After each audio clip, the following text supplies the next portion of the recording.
नमस्कार, जय हिंद साथियों। आप सभी का स्वागत है पैरामेडिकल के इस number 1 YouTube channel total learning पर। तो दोस्तों, आज हम लोग साइंस का मोस्ट इम्पोर्टेंट जो कि आपके पिछले साल एग्ज़ाम में पूछा जा चुका है उस तरह के क्वेश्चंस को करेंगे। और आप सभी को मैं बता दूं कि यहाँ पे जो साइंस का मैं प्रीवियस ईयर क्वेश्चन करवा रहा हूँ ये सभी ओरिजिनल क्वेश्चंस है। ठीक है, ये सभी क्या है दोस्तों, ओरिजिनल क्वेश्चन है जो आपके एग्जाम में पूछा जा चुका है। तो ये सभी क्वेश्चन रिपीट करते हैं, तो इसीलिए दोस्तों मैं ये सभी क्वेश्चन आपके बीच लाया हूँ। तो इन सभी क्वेश्चन को एकदम बढ़िया से पढ़ना है, समझना है और याद करना है।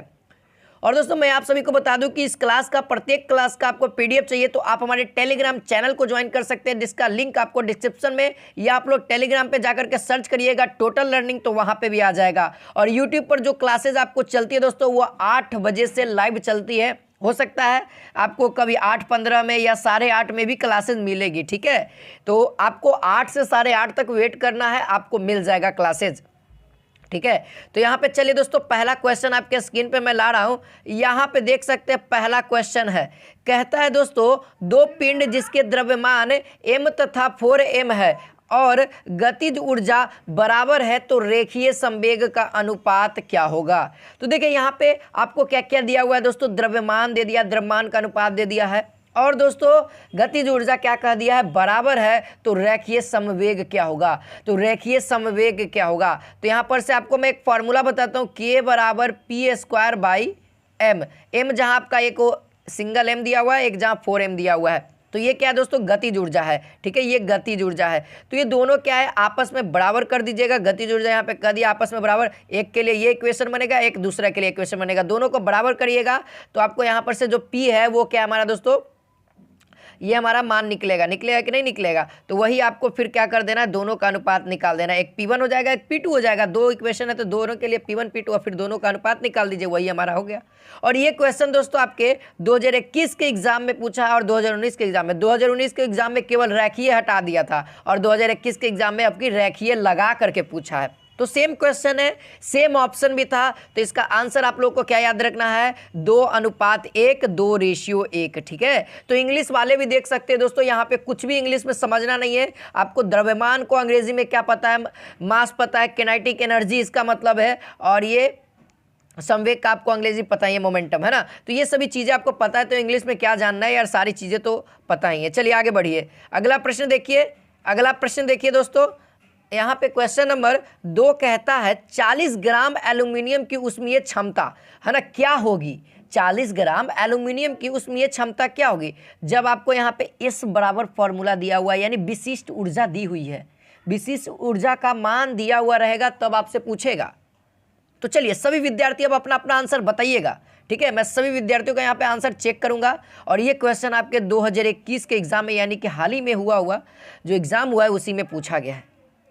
तो चलिए दोस्तों, यहाँ पे इसका आंसर बताता हूँ। इसका आंसर हो जाएगा 33.6 जूल प्रति क्या हो जाएगा, सेल्सियस, डिग्री सेल्सियस, है ना। ये क्या होगा, तो ये देखिए ये आपका 40 ग्राम है, इसके साथ मल्टीप्लाई कर दो, इसके साथ मल्टीप्लाई करोगे तो 8 आएगा। इसको हम लोग क्या करेंगे, जूल में बदलेंगे क्योंकि ये केल्विन में है, तो इसको 4.2 करेंगे, है ना, 4.2 से गुना करेंगे, क्योंकि आपको पता है केल्विन को जूल में बदलने के लिए हमको क्या करना पड़ता है, 4.2 से गुना करना पड़ता है। ठीक है, तो यहाँ से ये देखिए, जब ये चीज़ है ना, ये ग्राम और ये विशिष्ट ऊर्जा को यदि गुना कर देते हैं तो वो आपका क्या हो जाएगा, उसमें क्षमता हो जाएगा। बट हमको ऐसा यूनिट भी लेकर के चलना है, तो ऐसा यूनिट लेकर के चलिएगा तो यहाँ पे जूल में है, लेकिन हमारा जो विशिष्ट ऊर्जा है वो केल्विन में है, तो हमारा आंसर भी क्या आएगा, केल्विन में आएगा। लेकिन हमको ऑप्शन में क्या रखना है दोस्तों, जूल रखना है। तो जूल में करने के लिए हमको, मैंने आपको बताया, एक कैलोरी बराबर कितना जूल होता है, 4.2 जूल होता है। तो अब 8 कैलोरी को कितना जूल में हो जाएगा, तो ये जब गुना करिएगा तो आपके सामने इतना आंसर आ जाएगा।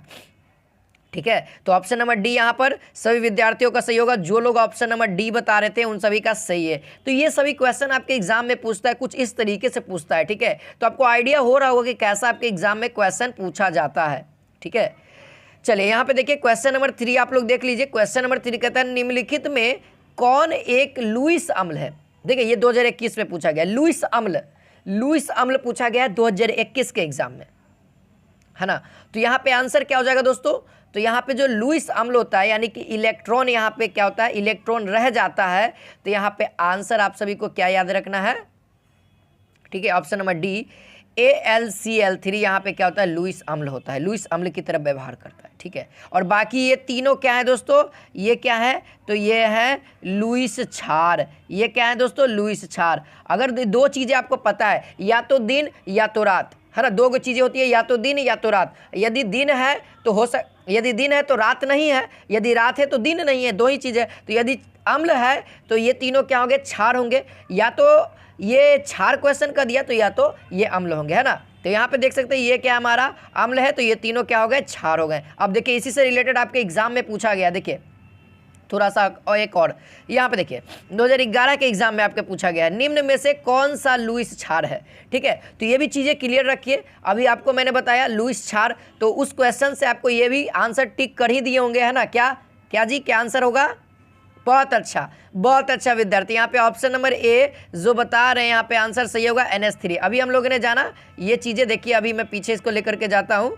लुईस अम्ल तो ये एक सिंगल है, बाकी ये सभी क्या क्षार है। तो यदि कोई भी तीनों में से ऑप्शन आ जाएगा तो टिक कर सकते हैं, ठीक है। चलिए यहाँ पर तो क्या हो गया, ऑप्शन नंबर ए सही हो जाएगा। अब अगला क्वेश्चन देख लीजिए। अगला क्वेश्चन देखिए यहाँ पे, ये देखिए क्वेश्चन नंबर 5 कहता है, जो कि आपके 2018 के एग्जाम में भी पूछा गया था और 2021 के एग्जाम में, ये दोनों एग्जाम में पूछा गया है। क्वेश्चन क्या कहता है, चलिए हम लोग पढ़ते हैं।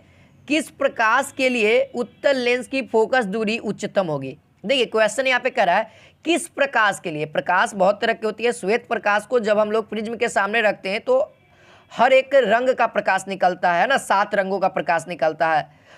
बैजानी हो पिनाला, है ना, बैजानी हो पिनाला याद करने का ट्रिक है सातों का, है ना, बैगनी, नीला, पीला, हरा, लाल, ये सभी। तो उत्तल लेंस के लिए दोस्तों फोकस दूरी अधिकतम हो, है ना, किस रंग के प्रकाश में, किस रंग के प्रकाश को यदि उत्तल लेंस पे डाले तो उसकी फोकस दूरी क्या हो दोस्तों, मैक्सिमम हो, है ना, ज़्यादा से ज़्यादा हो, हाई हो। तो इसका आंसर क्या बता रहे हैं आप सब लोग, जल्दी से बताइए, है ना। देखिए ये क्वेश्चन आपके एग्जाम में पूछा गया था, है ना। तो ये सब क्वेश्चन, जितना भी क्वेश्चन करा रहा हूँ सारा आपका एग्जाम में पूछा गया और उतना ही इंपॉर्टेंट है। तो इस सबको पढ़ते जाइए, याद करते चलिए, ठीक है। तो इसका आंसर क्या हो जाएगा दोस्तों, और इसका आंसर हो जाएगा ऑप्शन नंबर डी, लाल हो जाएगा। तो इस वीडियो को जो लोग शेयर नहीं किए तो दबा के शेयर और दबा के लाइक करो यार, ठीक है। यहाँ पे चलिए आगे बढ़िए। अगला प्रश्न यहाँ पे देखिएगा। तो यहाँ पे क्वेश्चन नंबर 6 देखिए, कहता है दोस्तों इसमें एक अयुग्मित में इलेक्ट्रॉन है ना। इसमें से कौन ऐसा जिसमें दोस्तों अयुग्मित एक ही गो इलेक्ट्रॉन है ना। ये 2011 में पूछा गया है ना। तो ये 2011 में पूछा गया है तो इंपॉर्टेंट है ना, क्योंकि पिछले साल का क्वेश्चन पूछा जा रहा है। तो चलिए इसको मैं बता दें, तो इसका आंसर आप लोग को क्या याद रखना है, ऑप्शन नंबर डी, NO, है ना, नाइट्रस ऑक्साइड में ये चीज़ अयुग्मित एक इलेक्ट्रॉन होता है। यानी कि अयुग्मित कहने का मतलब जोड़ा नहीं होता है, ठीक है। युग्म मतलब जोड़ा, अयुग्म मतलब जोड़ा नहीं, ठीक है, क्लियर। चलिए अगला प्रश्न देखिए। ये देखिए दोस्तों क्वेश्चन नंबर 7। देखिए क्वेश्चन नंबर 7 कितना बार रिपीट किया। देखिए 2013 में पूछा, फिर उसके बाद 2019 में पूछा, फिर उसके बाद 2021 में पूछा। अब हो सकता है आपके 2022 में भी पूछ दे। चलिए तो इसको भी कर ही लेते हैं, क्यों छोड़ेंगे इसको भी भाई। यहाँ पे देखिए कहता है 2 ध्वनि तरंग है, कोई भी आपको ध्वनि तरंग है जिसके बीच का कलांतर कितना है दोस्तों, 60 डिग्री सेल्सियस दिया हुआ है, 60 डिग्री सेल्सियस दिया हुआ है कलांतर। तो पूछ रहा है इनका पथांतर क्या होगा। तो इनका पथांतर क्या होगा, सभी को पता है कलांतर पथांतर का फॉर्मूला, है ना, पता है। तो जल्दी से फटाफट आप सभी लोग आंसर बताइए इसका आंसर तो एकदम मुंह पे होना चाहिए दोस्तों आप सभी के। चलिए बहुत अच्छा, जल्दी जल्दी से बताइए, मैं सभी के आंसर का वेट कर रहा हूँ। तो यहाँ पे जो आंसर होगा दोस्तों वो क्या हो जाएगा, π/6 होगा, है ना, सॉरी λ/6 होगा, ठीक है। लेमडा हम लोग इसको कहते हैं, ठीक है। तरंग दैर्ध्य है ना, तो लेमडा हो जाएगा यहाँ पे, λ/6, तरंग दैर्ध्य की लंबाई को लेमडा कहते हैं। चलिए आगे बढ़े। अगला प्रश्न देखिए, क्वेश्चन नंबर 8 यहाँ पे कहता है दोस्तों, क्वेश्चन नंबर 8 जो कि आपके 2013 के एग्जाम में पूछा गया है, O2 में बंध क्रम है। O2 में बंध क्रम क्या है। ऑप्शन नंबर ए है 1, ऑप्शन नंबर बी है 2, ऑप्शन नंबर सी है 1.5, ऑप्शन नंबर डी है 2.5। तो देखिए O2 में जो बंध क्रम होता है ना दोस्तों, वो क्या होता है, 2 होता है, ठीक है। तो याद रखना है आप सभी को, क्या 2 होता है। तो ऑप्शन नंबर यहाँ पे जो राइट क्या हो गया, तो यहाँ पे ऑप्शन नंबर बी वाले स्टूडेंट का यहाँ पे सही हो रहा है। चलिए अगला प्रश्न देखते हैं, थोड़ा सा जल्दी जल्दी करेंगे दोस्तों। थोड़ा सा फास्ट रखेंगे अपनी क्लासेस को। तो यहाँ पे देखिए क्वेश्चन नंबर 9 कहता है प्रेशर कुकर के अंदर जल के उबलने का ताप बिंदु क्या है ना। प्रेशर कुकर के अंदर दोस्तों जल का उबलने का ताप क्या होता है। जब प्रेशर कुकर आप लोग समझ रहे हैं है ना, उसके अंदर जल यानी कि पानी जो उबलता है वो कितना टेम्परेचर पे उबलता है। आपके सामने ऑप्शन भी है लगभग 100 degree Celsius, option number B है लगभग 120 degree Celsius, option number C है 98 degree Celsius, option number D है लगभग 90 डिग्री सेल्सियस। तो चलिए इसका आंसर बता देता हूं, चलिए मिलाइएगा आप सभी लोग आंसर। तो इसका आंसर हो जाएगा लगभग 120 डिग्री सेल्सियस। आप सभी को पता है ना, आप सभी को पता है कि 52 डिग्री सेल्सियस पे जल उबल जाता है, बट यहाँ पे प्रेशर कुकर में क्या होता है 120 डिग्री सेल्सियस पे जल उबलता है। ठीक है, आगे बढ़ते हैं। 100 डिग्री सेल्सियस ना। यहाँ पे देखिए क्वेश्चन नंबर 10 कहता है दोस्तों निम्नलिखित में से कौन जल में रंगीन विलयन बनाएगा, है ना। निम्नलिखित में से कौन जल में रंगीन विलयन बनाता है, कौन सा ऐसा तत्व है। या टाइटेनियम +4+, ऑप्शन नंबर बी है कॉपर 1+, ऑप्शन नंबर सी है zinc 2+, option number D chromium 3+, है ना।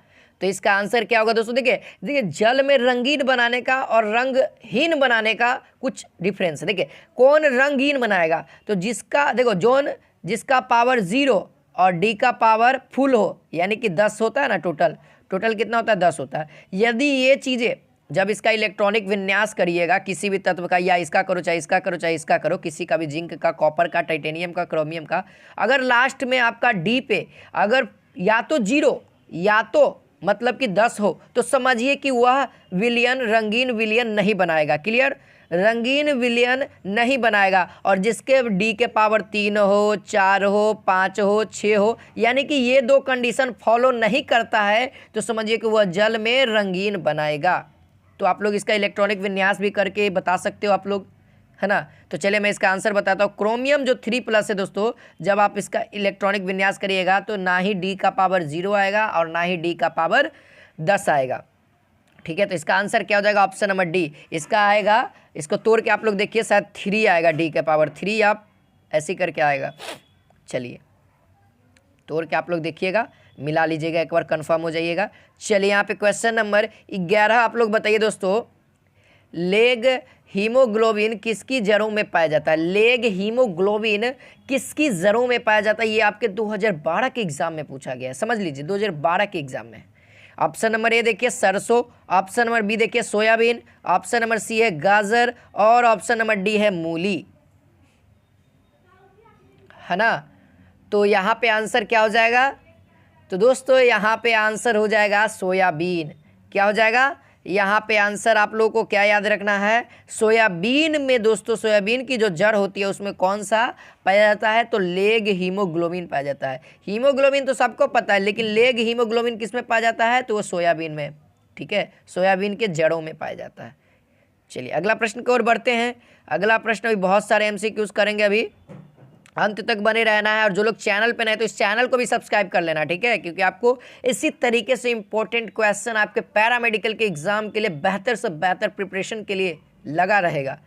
ठीक है, यहाँ पे क्वेश्चन नंबर 12 देखिए वास्तविक विलयन के कणों का आकार क्या होता है। देखिए ये आपके 2018 के एग्जाम में भी पूछा है, 2021 के एग्जाम में। 2021 के एग्जाम में कुछ इस तरीके से पूछा है और 2018 के एग्जाम में ऐसे पूछ दिया 100 nm, फिर 20 nm, 5 nm ऐसे करके पूछा है। लेकिन कॉन्सेप्ट वही है, कॉन्सेप्ट एक बार सीख गए, किसी भी तरह से पूछे वास्तविक विलयन के कणों का आकार बता देना है। मैं आपको बहुत ही बढ़िया बात बोलूँगा इसके बारे में, तो आप लोग क्लियर हो जाइएगा, इससे कैसा भी किसी भी तरीके से फंसाए आप लोग नहीं फंसिएगा। देखिए वास्तविक विलयन का कणों का आकार क्या होता है, यही ना पूछ रहा है। तो वास्तविक विलयनों का कणों का आकार होता है 10 के पावर -10, है ना, 10 के पावर -10 होता है। तो 10 के पावर -10 कहने का मतलब 1/10 के पावर 10, और ये जब इसको कैलकुलेट करेंगे यानी कि 0.0000000 समथिंग वन इतना मान के चलो, तो ये 0 से भी छोटा हुआ ना, यह कणों का आकार 0 से भी छोटा, यानी कि इस साइड का 1 बड़ा हो गया, यानी कि 1 हमारा बड़ा होगा। तो यहाँ पे आंसर क्या होगा, ऑप्शन नंबर डी आप लोग टिक कर सकते हो, नहीं कर सकते हो, कणों का आकार हमेशा क्या होगा, एक से भी छोटा होगा, एक से भी छोटा होगा। चलिए आगे बढ़ते हैं अगला प्रश्न की ओर।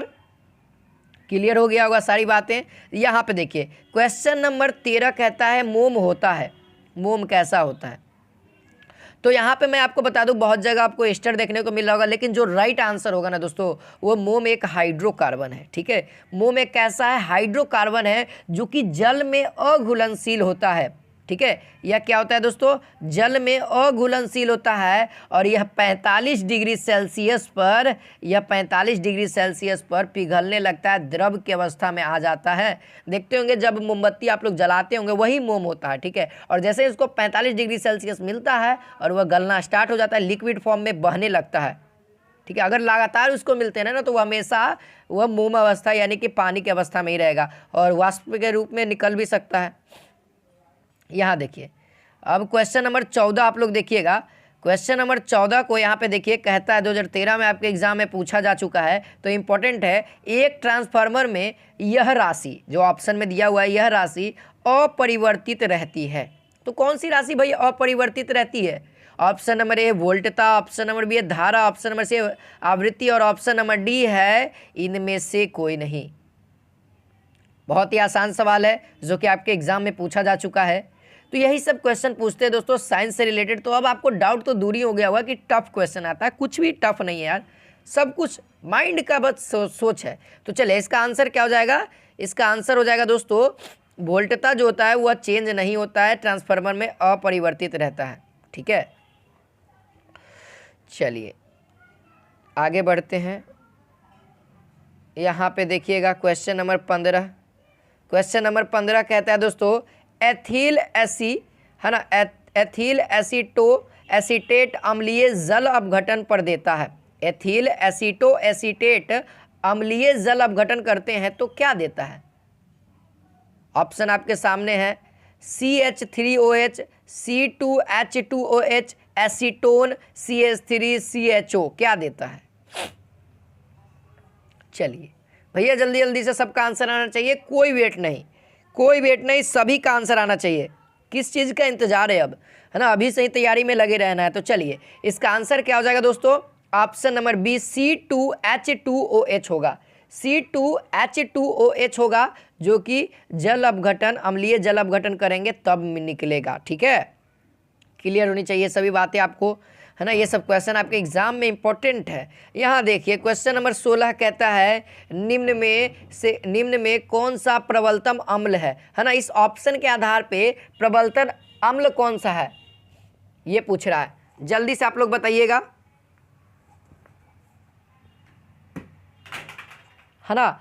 तो यहाँ पे दोस्तों क्या होगा, तो यहाँ पे आप सभी लोग क्या कर रहे हैं, ऑप्शन नंबर जो भी विद्यार्थी डी बता रहा है ना H2CO3 उनका सही है जी। यहाँ पे सबसे प्रबलतम क्या होता है, कार्बोक्सिलिक के तुलना में क्या होता है दोस्तों, ये चीज़ें मजबूत होती है। ठीक है, ज़्यादा कार्बन उतना ही कम अम्ल। ठीक है, ज़्यादा कार्बन उतना ही कम अम्ल। ठीक है, ये क्लियर होनी चाहिए, अगर क्वेश्चन आ जाए तो बता दीजिएगा। चलिए आगे बढ़ते हैं। क्वेश्चन नंबर 17 को आप लोग देख सकते हैं, एक बार क्वेश्चन नंबर 17 पे नज़र डाल दीजिए। बिटुलिज्म पैदा करने वाला जीवाणु है, ये आपके 2013 के भी एग्जाम में पूछा गया है और ये 2020 के भी एग्जाम में पूछा गया है, तो इम्पोर्टेंट है। तो बताइए, एक विकल्पी अनॉक्सीजीव, ऑप्शन नंबर बी है एक अविकल्पी अनॉक्सीजीव, ऑप्शन नंबर सी एक विकल्पी ऑक्सीजीव, ऑप्शन नंबर डी है एक अविकल्पी ऑक्सीजीव। बिटुलिज्म पैदा करने वाला जीवाणु, तो ये चीज़ें आपको क्लियर होनी चाहिए। बिटुलिज्म पैदा कहाँ होता है, तो जब इसका ये जो बिटुलिज्म है ये दोस्तों एक लकवा के नाम से जाना जाता है ना, मांसपेशियों में लकवा हो जाता है, इसी तरह के नाम से ये जाना जाता है। और यह क्या है, एक अविकल्पी अनॉक्सीजीव है। ठीक है, यह क्या है दोस्तों, एक अविकल्पी अनॉक्सीजीव है। तो ऑप्शन नंबर इसका क्या करेक्ट आंसर क्या हो जाएगा, ऑप्शन नंबर बी होगा। ठीक है, बी ही होगा, याद रखिएगा।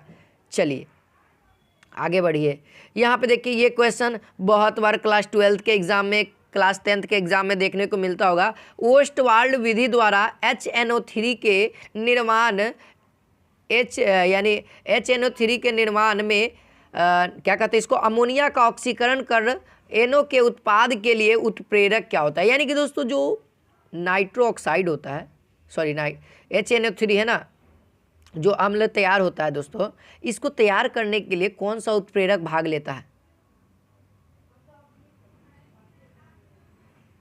HNO3 को तैयार करने में कौन सा उत्प्रेरक, कैटलिस्ट, अंग्रेजी में इसको कैटलिस्ट कहते हैं, कौन सा भाग लेता है।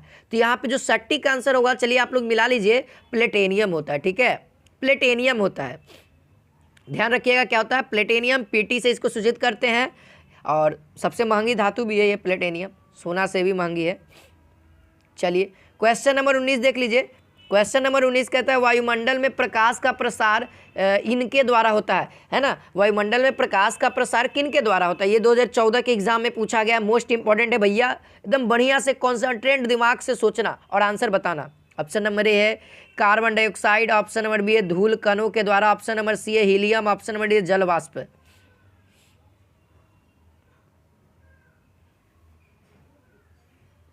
तो चलिए इसका आंसर क्या हो जाएगा, इसका आंसर आप सभी को याद रखना है दोस्तों, धूल कणों के द्वारा। किसके द्वारा होता है, धूल कणों के द्वारा प्रकाश का प्रसार होता है ना। आप लोगों ने देखा होगा ये जब प्रकाश का अपवर्तन पढ़े होंगे, प्रकाश का अपवर्तन, तो वहाँ पे आपको बताया गया होगा प्रकाश का अपवर्तन में और विवर्तन, प्रकाश का अपवर्तन पढ़ना है, प्रकाश का परावर्तन पढ़ना है और प्रकीर्णन पढ़ना है। ठीक है, प्रकीर्णन, हाँ। तो जहाँ पे प्रकीर्णन आपको पढ़ाया गया होगा दोस्तों, तो उसमें ये चीज़ें बताई गई हो कि आकाश का रंग नीला क्यों होता है, तो प्रकाश के प्रकीर्णन के कारण होता है। ये चीज़ें तो सबको पता है। और प्रकाश का प्रकीर्णन होता कैसे है, तो जो भी वायुमंडल में धूल कण उपस्थित होता है, सूर्य से आती हुई श्वेत किरणें क्या होती है, धूल कण से टकराती है, तो क्या होती है दोस्तों, वहाँ पे नीला रंग ज़्यादा अवशोषित होता है, जिसके कारण प्रकाश क्या होता है, नीला रंग ज़्यादा बिखर जाता है, प्रसार हो जाता है और वही नीला दिखाई देता है। तो किसके कारण हुआ, मेन रीजन क्या है, धूल कण